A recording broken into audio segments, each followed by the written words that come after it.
I stopped watching porn for two reasons, basically. The first one was that porn brought so much anger and violence into my private fantasies. And these were anger and violence that were not there originally to begin with. And I did not want that for me anymore. This was not me, and I decided to just put an end to it. Easier said than done. I'll get to it later, but... The second reason was that I came to realizing, I think, that only by watching porn, I take part in creating a demand for filmed prostitution, because that's what porn really is, filmed prostitution. Porna stands for prostitute, graphia stands for documentation, and prostitution was nobody's childhood dream, okay? That it is always a result of trouble and distress. Now, I became aware of that gradually when I was volunteering with men and women in prostitution, some of them victims of human traffic, serving aid in brothels, under the bridge, in street corners. But you don't really need to do all that in order to understand how this mechanism of porn and prostitution works. Because porn as a genre, it's not about erotica or healthy sexual communication. It is all about male domination of women, subordinance of women, not only as a sexual practice, as a way of being, as a genderial hierarchy in this world. Like, if we would ask porn, if we were to ask porn, how does it define something as sexual? What qualifies, what defines something as sexual? Porn would laugh in our face. What defines sexual? Whatever men find arousing. Men find it arousing to choke a woman, to have brutal sex without one touch, hug, kiss, tender caress. Well, then it is sexual. It arouses men to see a woman or a child cry. It is sexual. It arouses men to rape a woman. Well, then it is sexual. In every mainstream porn gallery on the web, we can find the rape category, side by side with the humiliation category, abuse category, crying category, and so on. And this is all as if regular porn is not already filled with these motives. Even in its mildest version, the mildest version of porn, what porn is showing us, like, I don't know, 80, maybe 90% of the time, is actually sex with no hands involved. And this is not how we authentically desire. Sorry, I'll repeat that. I see your look. Sex with no hands involved. Okay. If you're not going to give up watching porn, so next time you do watch, just notice that porn cameras have no interest in capturing any normal sensual activities, such as petting, caressing, making out, touching, hugging, kissing. No. What porn cameras are into is the penetration. So normally, the composition will be a man and a woman. Hopefully just one. Okay, so one man and one woman. His penis is inside her. Don't be picky. It doesn't matter where inside. Somewhere inside her there is a penis. His penis is somewhere inside her, okay? And in order to not block the camera for doing this extreme close-up on the penetration, he's standing with his hands behind his back most of the time. And the woman is in this uncomfortable position, and she needs to handle the penis inside her without damaging the hair or makeup work done on her, because that's money invested and time invested in her, without disturbing his aggressive movement, and mainly without blocking the camera. So the result is that we got two people having sex, different shapes and acrobatics or something, but they're having sex when the only body parts that actually touch each other are the penis and the part being penetrated. No hands involved. Now, I talk, I don't know, 250, 300 times a year. Soldiers, students, pupils. No one has ever come up to me and say, Ran, you know, that part with sex with no hand thing, that was my authentic desire. Like, when I was 11 or 12, I never wanted to kiss anybody or touch them. I was not curious about that. It was all penetration to begin with. No one has ever said that. Before porn. After porn. In my private fantasies before watching porn, there was always a very strong narrative. And the narrative was of sensuality and mutuality, which means that I had always imagined what I will say to her. What would she possibly answer? What options do I have to respond? In real life, it never works like I planned, but it was super important in my mind in terms of arousal, the build-up, the location, the setting. Where will it be? What are the circumstances of me and her being all alone all of a sudden? How will this bodily inflaming between us will emerge step by step. It was super important before porn. After making a habit out of porn, it conquers your mind and it invades your brain, and I lost my ability to imagine, which means I found myself, and I won't be too explicit, but trying to masturbate, just closing my eyes, trying to fantasize desperately about something human and not making it because my head was bombarded with all those images of women being violated and subordinated and forced into pretending they enjoy diabolic sperm rituals, okay? So this is pretty much the result. And we are all vulnerable to pornography. It's not just young people. And we should be very careful, I think, with not only what we put into our bodies, but in terms of food and nutrition, in what is the nutrition of our mind, because everything we watch invades us. I'll give you a short example from non-sexual areas. I came back home, and my beloved one was watching some cultural junk. She was watching a karaoke show, auditions, the one with the chairs spinning. And we don't have a TV set back home, okay? We don't have a TV set back home, but only because it allows us to falsely present ourselves as deep and profound people. Wait, I never heard of that. Mastectomy, who? Angelina, no, we don't have a TV. We watch every cultural junk possible, okay? Not me, not her, we don't contemplate about l'existence. We download stuff, and we download all cultural junk. So I'm watching this 20 minutes karaoke show, and it was so boring and tedious, okay? 2 minutes talking, 4 minutes blabbering about it. I lost patience after like 20 minutes, and I went off to take a shower. And the most interesting part was in the shower, because what I found out there was myself in my most pathetic ever. I'm going to share it with you. I want to feel that you actually accept me and love me, so I have to share my most pathetic, and you have to accept it now. I don't know until I got over myself if it took me, 5, 7, 10 minutes to realize that I'm standing under the water in the shower, pondering severely what would have been my song for the auditions. Deep and profound, mind you. I won't be doing this Rihanna, Lady Gaga, I'll be doing Mercedes Sosa, como un pájaro libre. I'll be doing a cover for Bob Dylan's Blind Willie McTell. Ain't that deep and profound? I had to realize that I'm an idiot because I have no talent for music.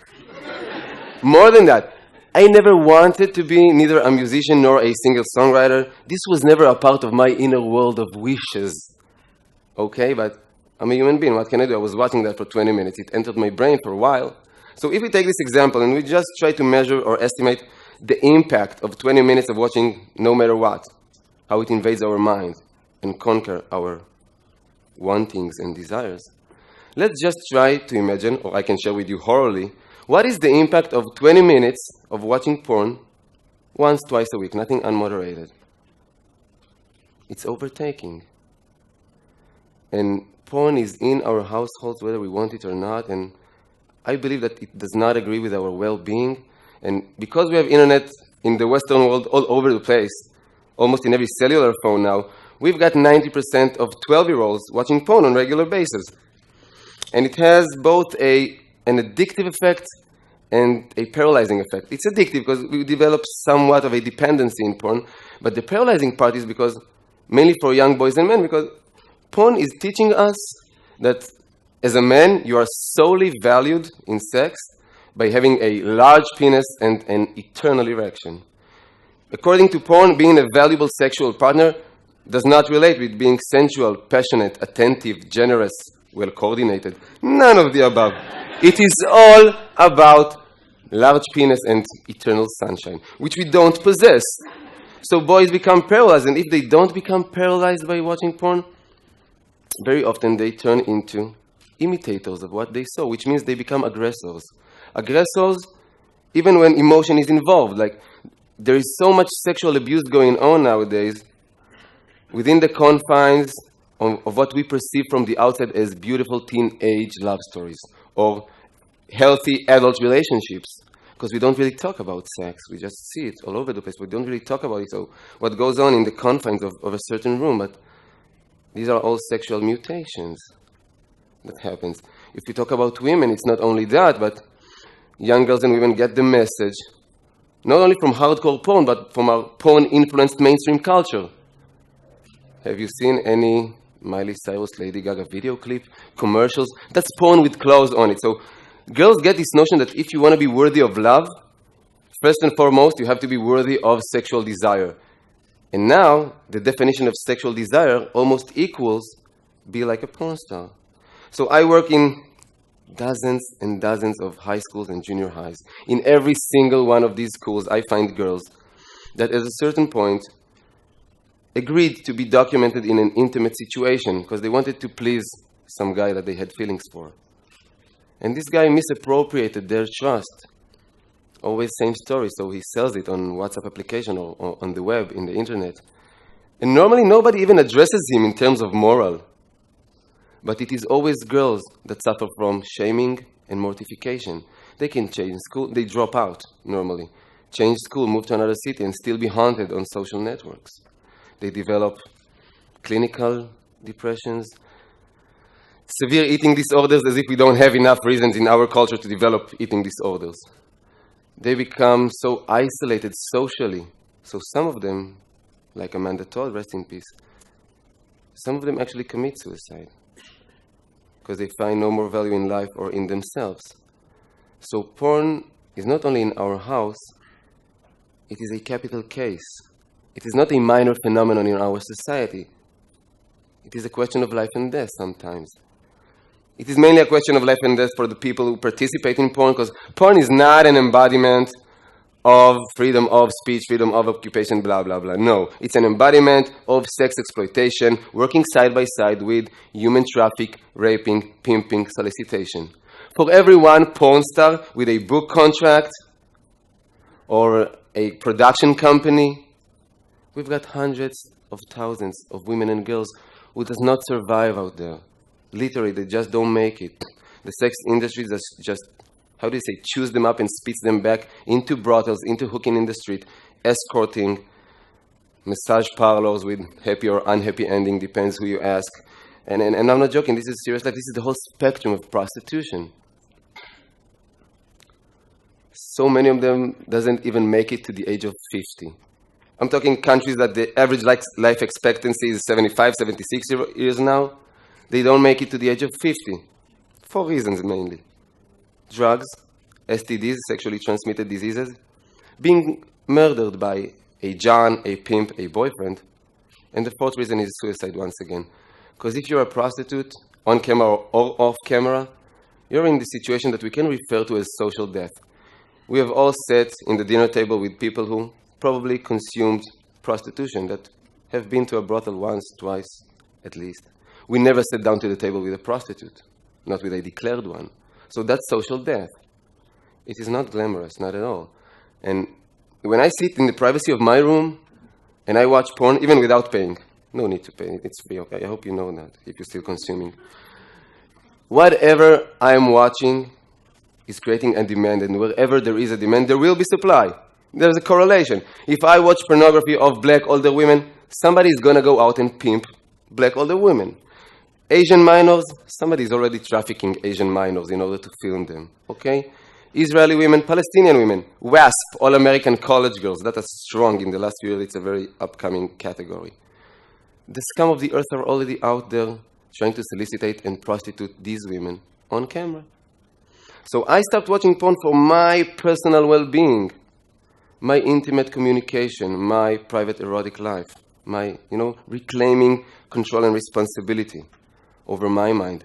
But by doing that, I actually stopped contributing to this horrible sex industry, and that's a good thing to do, I believe. And I would really like to propose that notion of physically and emotionally safe sex. Emotionally safe sex.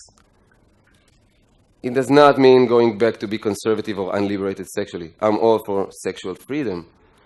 It just means that we need to put genderial hierarchy aside, subordinates aside, and bring back in, let's just say, laughter as a critical mass for intimacy.